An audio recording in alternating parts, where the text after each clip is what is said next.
Welcome है एक नए लेक्चर इस बेसिक मैथमेटिक्स के। पढ़ना फिजिक्स चाह रहे हैं, लेकिन पता है कि फिजिक्स पढ़ने के लिए कुछ मैथमेटिक्स हमको जरूरत पड़ेगा, कुछ टर्म जरूरत पड़ेगा मैथ का, वो कुछ टर्म सीख रहे हैं। लास्ट वाले वीडियो में बात किए थे कि एक्चुअली हम लोग को जरूरत पड़ेगा डिफरेंशिएशन, लेकिन डिफरेंशिएशन से पहले एक और छोटा सा टर्म है मैथ का, फंक्शन है क्या, इसको बात करते हैं। इस फंक्शन को बात करने से पहले एक दो टर्म और हम लोग बात करें जो थोड़ा बहुत आप 9th में यूज किए हैं। है क्या? एक टर्म है कांस्टेंट, पढ़े हैं। कांस्टेंट का मतलब एक ऐसा वैल्यू जो हर हमेशा सेम हो, रिमेंस है, जिसका वैल्यू, जिसका मान कभी चेंज नहीं होगा।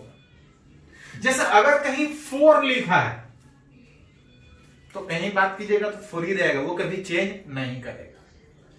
अगर कहीं -1/3 लिखा है मतलब ये भी एक तरह का कांस्टेंट है, इसका वैल्यू कभी भी चेंज नहीं करेगा। अगर कहीं sin 30 लिखा है तो क्या इसका वैल्यू चेंज कर जाएगा? तो चेंज करने लायक कुछ नहीं। sin 30 1/2, उस 1/2 को किसके टर्म में लिखा जा रहा है? sin 30 के टर्म में। तो ऐसा वैल्यू जिसका वैल्यू हमेशा सेम हो, ऐसा टर्म जिसका वैल्यू हमेशा सेम हो, उसको बोल सकते हैं, वो कहलाएगा, क्या कहलाएगा? कांस्टेंट। अगर कहीं पाई लिखा है तो ये कांस्टेंट की वेरिएबल, तो पाई 22/7 9 10 से पढ़ते आ रहा है, कहीं पढ़िए हमेशा वही है, एक फिक्स वैल्यू। याद कीजिए लास्ट वाले लेक्चर में एक नया टर्म सीखे थे, विच एक्सपोनेंट ई, जिसका वैल्यू कितना था? 2.718। फिजिक्स पढ़िए, केमिस्ट्री पढ़िए, हर हमेशा इसका वैल्यू सेम रहेगा, एक कांस्टेंट है, वैल्यू चेंज नहीं करेगा। दैट इज कॉल्ड, इसको बोल सकते हैं कि वो एक कांस्टेंट। इस तरह से लिखा है तब तो क्लियर है कि कांस्टेंट है। उसी में कुछ और तरीके से अगर कहीं ए भी लिखा है, जैसे अगर 4 लिखा है तो इसका वैल्यू पता है कि 4 है। अगर ए लिखा है तो इसका वैल्यू नहीं पता है, वैल्यू नहीं पता है, लेकिन इतना पता है कि चाहे जो हो जाए कोई एक ही होगा। 4 है तो 4 ही रहेगा, 5 है तो 5 ही रहेगा, वो कभी चेंज नहीं करेगा। तो इस तरह से तो कांस्टेंट को दिखाते ही दिखाते हैं। अगर कहीं ए लिखा हो, अगर कहीं बी लिखा हो, सी लिखा हो, अगर कहीं के लिखा है, तो ये कुछ टर्म है जो नहीं भी बोला जाए तब भी समझेंगे कि पता नहीं कितना, लेकिन इतना पता है कि ये फिक्स वैल्यू। तो एक रिप्रेजेंटेशन के ऐसा लिखा है तब भी कांस्टेंट, ऐसा लिखा है तब भी कांस्टेंट। उसी में कुछ ऐसा भी टर्म होगा जिसका वैल्यू चेंज करेगा, और जिसका वैल्यू चेंज करेगा उसको बोलते हैं वेरिएबल। वैल्यू चेंज कर रहा है तो 4 और 3 तो लिख नहीं सकते क्योंकि कोई फिक्स है ही नहीं। और 4 और 3 इस तरह से दिखाने के बजाय अगर कहीं वेरिएबल दिखाना होता है तो x से, y से, z से, t से, r से, और जनरली थीटा से वेरिएबल दिखाते हैं। मतलब अगर कहीं कोई लिख दे x और कोई कुछ नहीं भी बोला है तब भी क्लियर है कि ये वेरिएबल है। वेरिएबल मतलब इसका वैल्यू चेंज करेगा। चेंज करेगा तो कितना? कुछ नहीं तो कुछ भी हो सकता है, 1 भी हो सकता है, 2 भी हो सकता है, -5 भी हो सकता है, कुछ नहीं बोला तो कुछ भी हो सकता है। मतलब अगर इस तरह से लिखा है तो कांस्टेंट लिखा है, पता नहीं कितना, लेकिन इतना पता है कि जो भी होगा वो सेम होगा। और ऐसा लिखा है मतलब वेरिएबल होगा। तो ये 2 टर्म फंक्शन को पढ़ने के लिए हम लोग बात करना चाह रहे थे, विच कांस्टेंट और वेरिएबल। तब अगर बात करें कि व्हाट इज फंक्शन, तो इसको एक्सप्लेन करने के लिए, इसको डिफाइन करने के लिए एग्जांपल से हम लोग बात कर रहे हैं। मान ले रहे हैं कोई एक रिलेशन कि y बराबर 3x² - 2x + 4। मान लेते हैं कोई रिलेशन दिया हुआ है जहां पे x कांस्टेंट की वेरिएबल, तो क्लियर कि अगर कहीं x लिखा है मतलब वेरिएबल लिखा, बताने का जरूरत नहीं। x वेरिएबल है, वेरिएबल का मतलब उसका वैल्यू चेंज करेगा। चेंज करने का मतलब x का वैल्यू 0 हो सकता है क्या? तो चेंज करने का मतलब कुछ भी हो सकता है, कुछ नहीं बोले। 0 भी हो सकता है, 1 भी हो सकता है, 2 भी हो सकता है, -2 भी हो सकता है। देखिए थोड़ा सा, अगर x 0 है तो y का वैल्यू कितना होगा? तो x भी वेरिएबल का सिंबल है और y भी वेरिएबल का सिंबल है। अगर इस x का वैल्यू अगर कुछ भी हो सकता है तो y का भी वैल्यू चेंज करेगा। जैसे अगर x का वैल्यू अगर 0 सोचे तो y का वैल्यू कितना है? तो कुछ नहीं। अगर y ऐसा रिलेशन में दिया है और अगर x 0 सोच रहे हैं तो x चेंज करेगा तो y का वैल्यू कितना होगा? तो अगर x 0 सोच रहे हैं तो y निकाल सकते हैं। अगर x 1 है तो कुछ नहीं, x का वैल्यू 1 बैठा देंगे। इस तरह से आप 10th में पढ़े थे कि x का वैल्यू अगर 1 बैठा दे तो यह आ जाएगा 2 × 1 + 4 दैट इक्वल टू 4 और 3 7 में से 2 गया 5। अगर x -2 कंसीडर करे तो कुछ भी कंसीडर कर लीजिए, बस जहां जहां x है वहां वहां पे -2 सोल्व करके बैठा सकते हैं, चाहे जितना आ जाए। 4 × 3 दैट इज 12, +4 16, -+ 4 दैट इज 20। जितना आ जाए, जरूरत पड़े तो आप सोल्व कर सकते। कुछ नहीं बोला था तो ABCD कांस्टेंट का सिंबल था, XYZ वेरिएबल का सिंबल था, यहां x लिखा है, x चेंज कर रहा है और अगर x चेंज करेगा तो y भी चेंज करेगा। मतलब इसको अगर लैंग्वेज में लिखना चाहे तो बोल सकते हैं कि for each different value of x के अलग अलग वैल्यू के लिए, for each different value of x there will be different value. x को चेंज करेंगे तो y चेंज करेगा। x के हर एक डिफरेंट वैल्यू के लिए y का वैल्यू अलग अलग। For each different value of x there will be different value of y। जितना अलग अलग x चेंज कीजिएगा y उतना अलग अलग चेंज करेगा। मतलब बोल सकते हैं कि the value of y depends upon, इस y का वैल्यू किस पे डिपेंड कर रहा है? x पे। x चेंज कर रहा है तो y भी चेंज कर रहा है। मतलब इस y का वैल्यू x पे डिपेंड कर रहा है। उसी को घुमा के, उसी को बात सीधा बोलने के बजाय कि y का वैल्यू x पे डिपेंड कर रहा है, x चेंज करेंगे तो y चेंज करेगा, इसको सीधा बोलने के बजाय हम लोग बोलते हैं hence y is called as, उसी को बोलते हैं y is called as a function of x। x change कर रहा था तो y चेंज कर रहा था, मतलब y का वैल्यू x पे डिपेंड कर रहा था। इसी को सीधा बताने के बजाय किसी को इस y का वैल्यू x पे डिपेंड कर रहा है, उसको हम घुमा के बोलते हैं कि y is called as function of x। And उसी को अगर कहीं सिंबल में दिखाना हो and it is represented bye,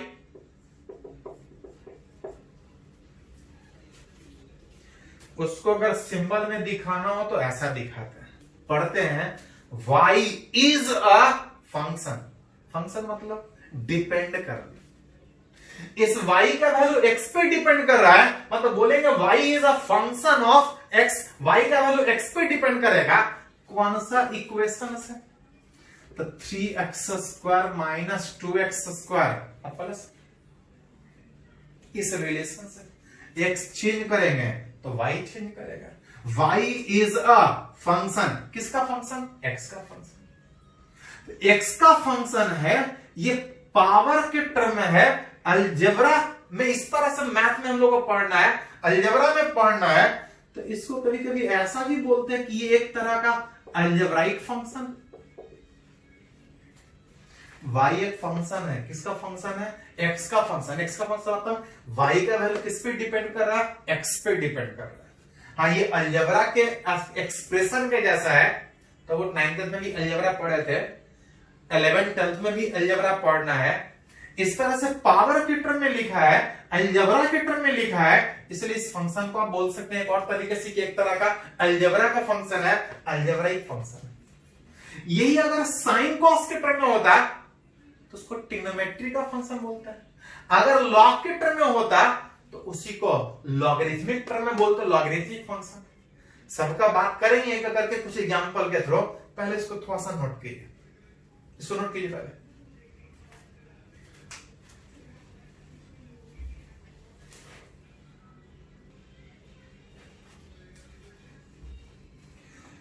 तो हम लोग बात कर रहे हैं फंक्शन। कुछ और अगर एग्जाम्पल से अगर उसको सीखें कि अगर कहीं लिखा है y बराबर sine x plus cos x, जहां पे x कांस्टेंट की वेरिएबल, तो अभी थोड़ा देर पहले सीखे थे कि जब तक कुछ नहीं बोला जाए ABCD कांस्टेंट होगा।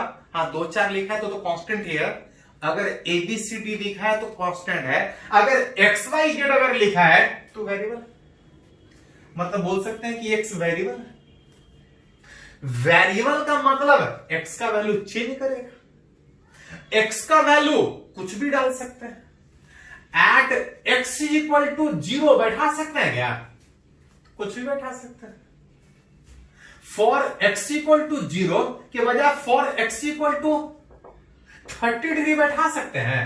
साइन का टर्म है तो 30 डिग्री, ये जरूरत पड़े तो π/6 याद कीजिए थोड़ा सा कि जरूरत पड़े तो एंगल को डिग्री में भी लिख सकते हैं और जरूरत पड़े तो रेडियन में भी लिख सकते हैं, जहां पे 180 डिग्री बराबर पाई रेडियन। अगर x 0 रखे तो x 0 का मतलब इस y इज इक्वल टू लिख सकते हैं साइन 0 प्लस कॉस 0। साइन 0 0 था, कॉस 0 1 था, ओवरऑल इसका वैल्यू निकाल सकते हैं। अगर x 0 के बजाय अगर x 30 डिग्री रखे तो कुछ भी रख सकते हैं। वेरिएबल ही कुछ नहीं बोला तो कुछ भी रख सकते हैं। y का वैल्यू अगर बात कीजिएगा तो ये साइन 30 प्लस कॉस 30, याद कीजिए साइन 30 1/2, कॉस 30 √3/2, अरेंज कीजिएगा 1 प्लस √3/2। जितना जरूरत पड़े तो लिख सकते हैं। मतलब x चेंज कर रहे हैं, x चेंज होगा क्योंकि वो वेरिएबल का सिंबल है। x चेंज कर रहे हैं तो y भी चेंज कर रहा है। मतलब बोल सकते हैं कि y का वैल्यू किस पे डिपेंड कर रहा है? x का। आप उसी को घुमा के क्या बोलते हैं कि y is a function of,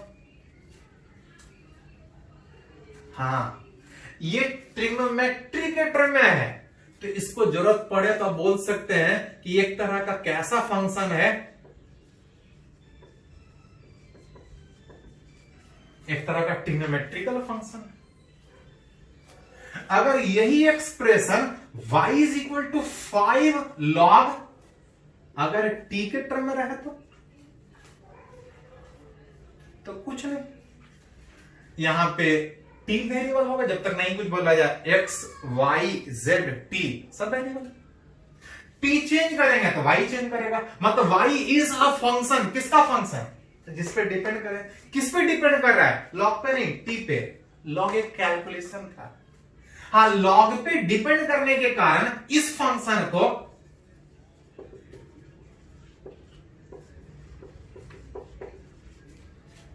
function को लॉगरिथमिक फंक्शन बोलते हैं। कुछ नहीं, फंक्शन है, y एक फंक्शन है किसका? t का, क्योंकि t पे डिपेंड कर रहा है। y एक फंक्शन है t का, लॉग के टर्म में है, इसलिए इसको बोलते हैं लॉगरिथमिक फंक्शन। उसी तरह से अगर बात किया जाए y बराबर e⁻²x - 1, e एक नंबर कितना? 2.7। ये एक नंबर, ये फिक्स था, ये चेंज नहीं करेगा, लेकिन x चेंज कर सकता है। x चेंज करने का मतलब इसका वैल्यू कुछ भी डाल सकते हैं, जरूरत पड़े तो x का वैल्यू 1 डाल सकते हैं। x अगर 1 डालिएगा तो y का वैल्यू तो e⁻ x का वैल्यू 1 डालिएगा तो e to the power 2 minus, अगर इसको ऊपर ही माने, ये ऊपर ही अगर माने तो 2 माइनस 1 दैट इज e का पावर 1। इस e का वैल्यू कितना, x चेंज करेंगे तो y चेंज करेगा, मतलब इस y का वैल्यू किस पे डिपेंड कर रहा है, x। t के टर्म में होता था, t पे टर्म में बोलते हैं, मतलब y एक फंक्शन है x पे डिपेंड कर रहा है, x का फंक्शन इसको बोलेंगे, हाँ e के टर्म में है तो इसको बोलते हैं एक्सपोनेंशियल फंक्शन। e के टर्म में है तो एक्सपोनेंट, एक्सपोनेंशियल फंक्शन, log के टर्म में है logarithmic function, sine cos logarithm trigonometry का टर्म है ट्रिग्नोमेट्रिकल फंक्शन, अलजेब्रा के टर्म में रहेगा तो अलजेब्राइक फंक्शन, जिसके टर्म में रहेगा उसके टर्म में बात करेंगे। तो ये बात की कि फंक्शन होता क्या है, कुछ नहीं, जस्ट एक तरह का रिप्रेजेंटेशन। ये घुमा फिरा के बोलने के बजाय कि y का वैल्यू t पे डिपेंड कर रहा है, उसको सीधा सीधा बोला जाए, सीधा सीधा बोलने के बजाय घुमा के बोला जाए तो बोलते y is a function of t। जैसे थोड़ा सा नॉर्मेलिकली अगर बात कि अगर आप y बराबर अगर 4/1 प्लस एक्स का होल स्क्वायर, अगर इस तरह से कोई बोले, इसको क्या बोल सकते हैं, y का वैल्यू x पे डिपेंड कर रहा, मतलब y is a function of x। y जब फंक्शन ऑफ x तो लिख ही सकते हैं, कभी कभी इसी को सिंबल में ऐसा भी लिखा जाता है कि y x पे डिपेंड कर रहा है, y is a function of x, ऐसा लिखा जाता है। अतः अगर ये दिया है, अतः कुछ निकालना चाह रहे हैं, मान ले रहे हैं कि अगर आपसे पूछा जाए if then evaluate for x equal to 1, इसको इवेल्युएट करना, निकालना है कब, जब x का वैल्यू, x का वैल्यू 1 अगर लिखना है तो मन करे तो सीधा x को 1 बैठा दीजिए, नहीं तो इसी को कभी कभी सिंबल में ऐसा भी लिखा जाए। ऐसा लिखने का मतलब है कि y जिसका वैल्यू x पे डिपेंड कर रहा है, उस x का वैल्यू जब 1 बैठाएंगे तो हमको y का वैल्यू बैठाना, इसी को उस फंक्शन fx के टर्म में लिखना है तो आप f1 भी लिख सकते हैं। f1 मतलब उस फंक्शन का वैल्यू जिस पे डिपेंड कर रहा है, उस x पे डिपेंड कर रहा है, उस x का वैल्यू जब 1 होगा तो कितना होगा, तो सारा एक ही चीज है, इससे लिखे चाहे इससे लिखे, इज इक्वल टू कितना, कुछ नहीं, उस y का जो रिलेशन दिया उसमें x का वैल्यू 1 बैठा दीजिए, which 4/1 plus x square that is 1 square that equal to 2, जितना हो गया। अगर x equal to 2 पे लिखना हो तो और x equal to 2 पे तो लिख सकते हैं y का वैल्यू 2 पे, 2 मतलब उस x बराबर 2 पे, या इसी को लिखना चाहे उस फंक्शन का वैल्यू 2 पे, 2 मतलब जिस पे डिपेंड कर रहा उसका वैल्यू 2 बैठा, मतलब उस रिलेशन में जहां जहां x है वहां वहां पे 2 बैठाएंगे, 1 plus 2 square that equal to 4/5। कभी कभी इसी क्वेश्चन को बोला जाए कि for x equal to 1/x, ऐसा लिखा मिलेगा, x इक्वल टू 1/x का मतलब उस y वाले रिलेशन में जहां जहां x है वहां पे कितना बैठाना, जहां जहां x है वहां वहां पे 1/x बैठाना है। एलसीएम लीजिएगा तो x स्क्वायर ऊपर चला जाएगा, आई x स्क्वायर प्लस 1। कभी कभी जनरली फिजिक्स में ऐसा ही जरूरत पड़ता है, लेकिन कुछ कुछ बुक में इस तरह से आपको दे देता है, ऐसा पढ़ना नहीं है। हाँ, एक सिंबल की तरह से हम लोग कभी कभी यूज करते हैं तो कभी कभी रह सकता है, कुछ बुक में दे देता है। ऐसे ये डिटेल में मैथ में पढ़ना है, हम लोग को इतना ही जरूरत पड़ता है, लेकिन देता है तो थोड़ा सा एक टर्म सीख ले रहा है। एक आप न्यूमेरिकली और बात करेंगे, इसको न्यूमेरिकली समझने का कोशिश करेंगे, पहले इसको थोड़ा सा नोट कर लीजिए।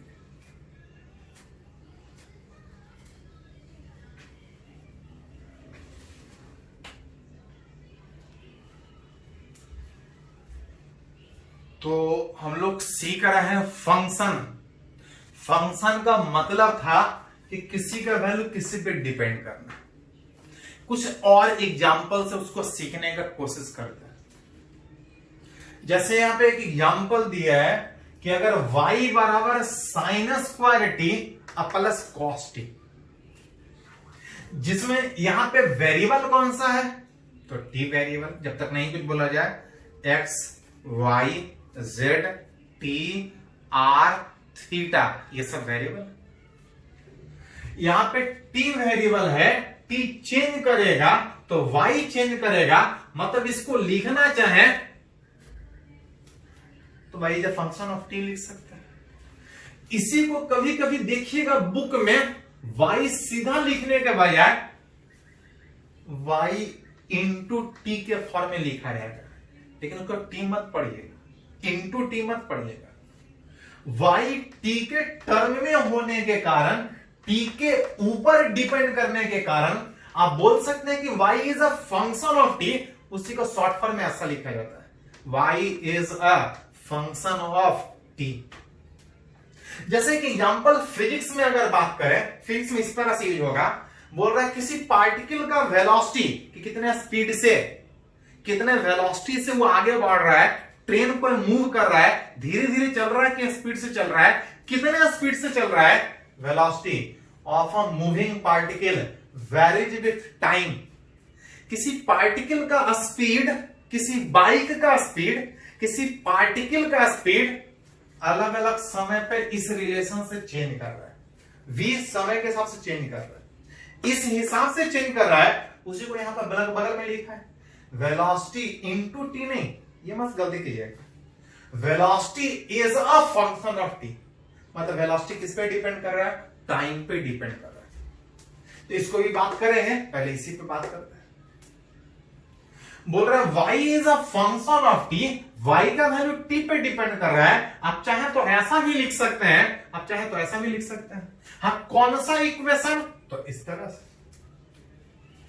अब तो आपसे कुछ पूछ रहा है, इवेल्युएट y0 निकालने। y0 निकालने का मतलब समझ आ रहा है, y0 का मतलब उस y का वैल्यू जिस पे डिपेंड कर रहा है, अगर हम उसका वैल्यू 0 बैठाते तब निकाले। इसी को लिखना चाहे तो ऐसा भी लिख सकते हैं, जैसा क्वेश्चन में दे, मतलब जहां जहां उस इक्वेशन में t है वहां वहां पे 0 बैठा दिए। साइन 0 0 था, अब कॉस 0 1, जितना है। अगर इसी में बोला जाए कि y π/6 निकालना, y π/6 का मतलब उस y का वैल्यू जिस पे डिपेंड कर रहा है उसके जगह पे π/6 बैठाना है, या उस फंक्शन का वैल्यू जिस पे डिपेंड कर रहा है उसके जगह पे कितना बैठाना है। सब एक ही चीज बता रहा है, बस y का वैल्यू t = π/6। उतना लंबा चौड़ा लिखने के बजाय सिंबल में इस तरह से लिख सकते हैं, मतलब जहां जहां उस इक्वेशन में t है वहां पे π/6 बैठा दीजिए। Sine square π/6 plus cos 2 × π/6। Sine square का, साइन π/6 का मतलब 30 डिग्री। साइन 30 1/2 है, लेकिन यह साइन का होल स्क्वायर था। आइए 30 × 2 60, कॉस 60 1/2। अरेंज कीजिएगा तो 1/4 प्लस 1/2, एलसीएम लीजिएगा तो 4, ये 3/4 हो जाएगा। जैसा बोलेगा उस हिसाब से सोचेंगे। कभी कभी ऐसा रहेगा कि y -t के टर्म में निकल, y t दिया है, बोल रहा y -t, मतलब उस y में जहां जहां t है वहां पे क्या बैठाना है, -t, मतलब जहां जहां t था साइन स्क्वायर -t और प्लस cos 2 × -t। स्क्वायर ये पूरे का है, और याद कीजिए sine minus T minus sine T होता है, पढ़े हैं। माइनस मतलब फोर्थ क्वाड्रेंट, यहां से एंगल पॉजिटिव और यहां से इधर नेगेटिव। माइनस मतलब फोर्थ क्वाड्रेंट, अब फोर्थ में कॉस पॉजिटिव होता है, साइन नेगेटिव होने के कारण माइनस साइन टी, और ये माइनस कॉस 2t, माइनस की प्लस, तब फोर्थ में कॉस पॉजिटिव होता है। माइनस साइन टी का होल स्क्वायर, टी प्लस हो जाएगा, जितना जगह नहीं है उतना ही अरेंज करें। ये तो हुआ मैथ में जो फंक्शन है वो कैसा, फिजिक्स में इस तरह से जरूरत पड़ेगा। किसी मूविंग पार्टिकल जो एक जगह से दूसरी जगह जा रहा है, वेलोसिटी टाइम के हिसाब से चेंज कर रहा है, लिखा है velocity is a function of time, इस तरह से आपसे पूछ रहा है वेलोसिटी उस पार्टिकल का at t equal to 2 second, t पे डिपेंड कर रहा है, जिस समय बोले उस समय निकालेंगे। वेलोसिटी निकालना है t इक्वल टू 2 सेकंड का,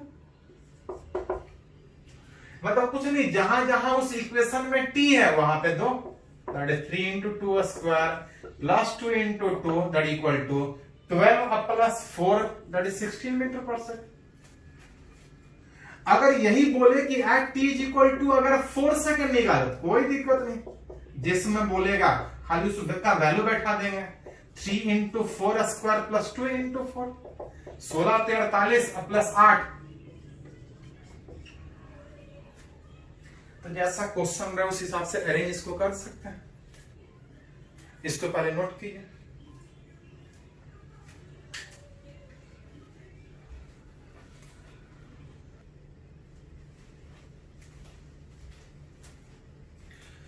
तो अभी हम लोग बात कर रहे थे फंक्शन होता क्या है, लेकिन याद कीजिए हम लोग फंक्शन नहीं, हम लोग पढ़ना डिफरेंशिएशन चाह रहे हैं, ये फिजिक्स में जरूरत पड़ेगा।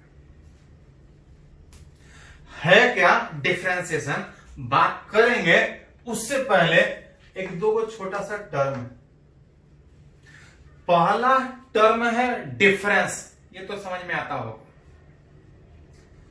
कि इसको एग्जांपल से ही समझते हैं कि इफ अगर कहीं y2 बराबर 10 लिखा है एंड y1 बराबर अगर 9 लिखा है, अगर आपसे पूछा जाए देन डिफरेंस इन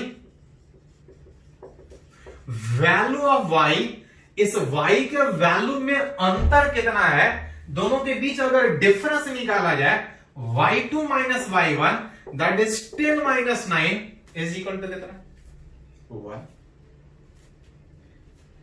मन करे तो इतना लंबा चौड़ा कहानी लिखिए कि इस y के वैल्यू में डिफरेंस निकाल रहे हैं, उसी को सिंबल में लिखना हो। याद कीजिए थोड़ा सा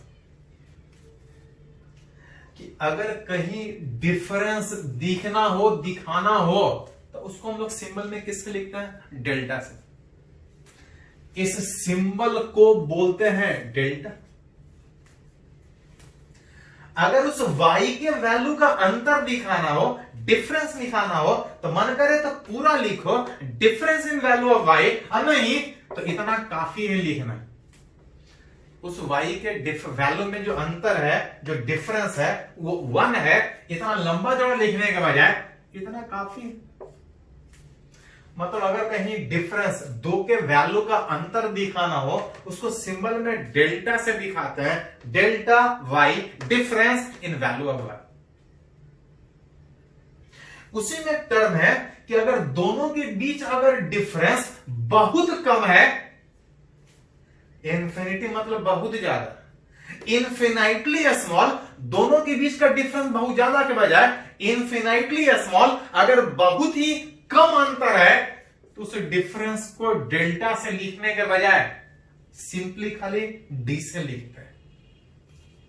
इसको भी अगर एग्जांपल से अगर बात करें, बहुत कम अंतर, very very small difference, example से ही समझे कि इफ अगर y2 बराबर 10,000 और y1 बराबर, अगर y1 बराबर 9,999, तो आपसे पूछा जाए difference in value of y कितना होगा, उस y के वैल्यू का अंतर that equal to y2 minus y1। That equal to 10,000 minus 9,999 that equal to कितना? यहां भी अंतर एक ही है, यहां भी अंतर एक ही। ये वाला छोटा कि ये वाला छोटा? तो सर दोनों तो सेम ही है, लेकिन ध्यान दीजिए थोड़ा सा, सेम है लेकिन जब छोटा और बड़ा का बात होता है तो एक कंपैरिजन का बात होता है। यहां पर 10 में से 9 को सब्ट्रैक्ट किए तो 1 आया। इस 10 के कंपेयर में, इस 10 के कंपेयर में बात करें तो एक कम है लेकिन बहुत कम नहीं है, डिफरेंस है, एक है बहुत कम नहीं। लेकिन इस 10,000 के तुलना में एक बहुत कम होने के कारण जब अंतर बहुत कम हो, डिफरेंस बहुत कम हो, तो उसको डेल्टा से सिंबल में लिखने के बजाय उसको सिंबल में dy से लिखा जाता है। dy का मतलब ही हुआ डिफरेंस उस y का वैल्यू में। यहां भी 1 है, यहां भी 1 है, लेकिन जिसको घटा रहे हैं उसके कंपेयर में ये कंपेरेबल है, बहुत कम नहीं है, इसको डेल्टा से लिख रहे हैं, बहुत कम अंतर हो उसको हम लोग डी से लिखते हैं। तो ये भी डिफरेंस है, ये भी डिफरेंस है, ये भी अंतर है, ये भी अंतर है, लेकिन ये बहुत कम डिफरेंस को बता रहा है, ये ज्यादा डिफरेंस को बता रहा है। तो अगर कहीं फिजिक्स में अगर डिफरेंस ज्यादा हो, चेंज ज्यादा हो, तो उसको डेल्टा से लिखते हैं। अगर चेंज बहुत कम हो रहा होगा तो उसको सिंबल में डी से लिखते हैं, इस तरह से लिखते हैं। यूज करेंगे डिटेल में। उससे पहले जो बात करना चाह रहे थे, क्या बात करना चाह रहे थे? डिफरेंशिएशन का है क्या, उसके बारे में। इसको समझने के लिए बात कर रहे हैं कि अगर y is a function of x, function of x का मतलब इस y का वैल्यू किस पे डिपेंड कर रहा है? x पे डिपेंड कर रहा है। x पे डिपेंड करने का मतलब x चेंज करेंगे तो y चेंज करेंगे। y is a function of x का मतलब x चेंज करेंगे तो y चेंज करेगा। अगर x बढ़ाएं तो x बढ़ाया तो y बढ़ भी सकता है, घट भी सकता है, वो डिपेंड करेगा कैसा फंक्शन। अगर y बराबर sin x है, x बढ़ाएंगे, याद कीजिए एक दो वीडियो पहले हम लोग डिस्कस किए थे कि एंगल बढ़ने से sin थीटा बढ़ता है, ज्यादा तो वैल्यू बैठा के देख लीजिए। sin 0 0 होता है, sin 90 1 होता है। एंगल बढ़ाने से sin थीटा बढ़ता है और cos थीटा घटेगा। मतलब x बढ़ाया तो y बढ़ भी सकता है, y घट भी सकता है। हाँ, इतना बोल सकते हैं कि y x पे डिपेंड कर रहा है, x चेंज करेंगे तो y चेंज करेगा। हाँ, वो बढ़ भी सकता है, घट भी सकता है। हाँ, अभी ज्यादा नहीं बोल सकते हैं, इतना तो जरूर बोल सकते हैं कि x चेंज करेगा तो y चेंज करेगा। इसको तो फंक्शन बोलते थे, लेकिन हम लोग सीखना चाह रहे हैं डिफरेंशिएशन।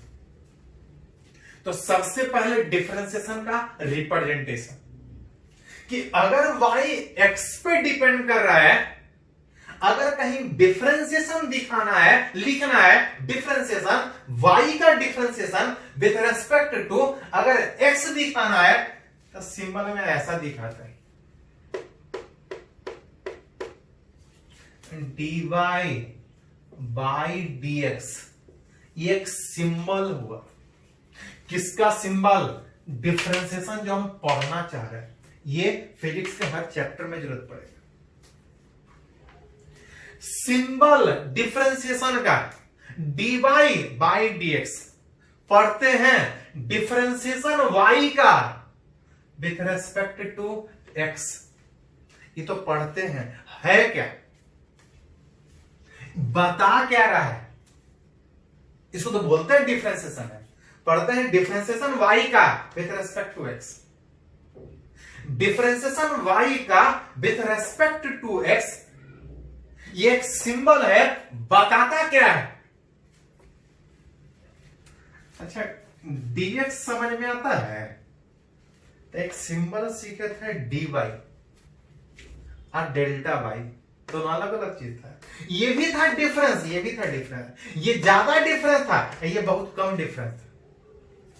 जिस तरह से dy का मतलब बहुत कम डिफरेंस y में, अगर कहीं dx लिखा है तो बहुत कम डिफरेंस x में। अगर y x पे डिपेंड कर रहा है, x चेंज करें तो y चेंज करेगा। अगर x में ज्यादा चेंज करे तो y में ज्यादा चेंज होगा, लेकिन अगर x में कम चेंज करे तो dx x में कम चेंज। अगर x में कम चेंज करेंगे तो y में कम चेंज होगा, वेरी dy बाय dx, इसको डिफरेंशिएशन बोलते हैं। पढ़ते हैं डिफरेंशिएशन y का with respect to, short form में हम लोग ऐसा लिखेंगे, with respect to x is represented by, लिखते ऐसा है, बताता क्या है कि अगर इस y का वैल्यू अगर x पे डिपेंड कर रहा है, x में अगर स्मॉल चेंज करें तो y भी स्मॉल चेंज होगा, और उस x में चेंज करने के कारण y में कितना स्मॉल चेंज हुआ, खाली चेंज नहीं, दोनों का जो रेशियो है इसी को बोलते हैं डिफरेंसेस। क्या है देखिए फिर से, अगर y x पे डिपेंड कर रहा है, x चेंज करेंगे तो y चेंज करेगा। अगर x में कम चेंज करें, very small change in x में अगर बहुत कम चेंज करें तो y में बहुत कम चेंज होगा, corresponding small change in y। x में चेंज करें तो y में बहुत कम चेंज होगा, और जो x में चेंज करने से y में जो चेंज हो रहा है, दोनों का रेशियो, इसी को बोलते हैं डिफरेंशिएशन। x में चेंज करने से y कितना चेंज कर रहा है, खाली चेंज नहीं कर रहा है, दोनों का जो रेशियो है उसको बोलते हैं डिफरेंशिएशन। ये उस सिंबल का मीनिंग, अलग अलग कुछ फॉर्मूला है, उसको आज वाले लेक्चर के बजाय अगले वाले वीडियो में डालेंगे। हाँ, डिफरेंशिएशन है क्या, उसको थोड़ा समझने का कोशिश किया। अगली क्लास में जब बात करेंगे कि डिफरेंशिएशन यूज कैसे होगा, कैलकुलेट कैसे होगा, तो थोड़ा और क्लियर होगा। अभी सिर्फ इतना, डिफरेंशिएशन मतलब एक तरह का रिप्रेजेंटेशन, एक तरह का कैलकुलेशन, कि अगर y x पे डिपेंड कर रहा है, x चेंज करे तो y चेंज करेगा, x में अगर स्मॉल चेंज करे तो y में स्मॉल चेंज होगा, दोनों का जो रेशियो है उसी को डिफरेंशिएशन बोलते हैं। आज वाले लेक्चर में इतना ही, इसको थोड़ा सा नोट कर लीजिए। अगले वाले लेक्चर में डिफरेंशिएशन डिटेल में हम लोग बात करेंगे। आज खाली सीख है कि रिप्रेजेंटेशन क्या होता है, डिफरेंशिएशन का, इसको नोट कर लीजिए।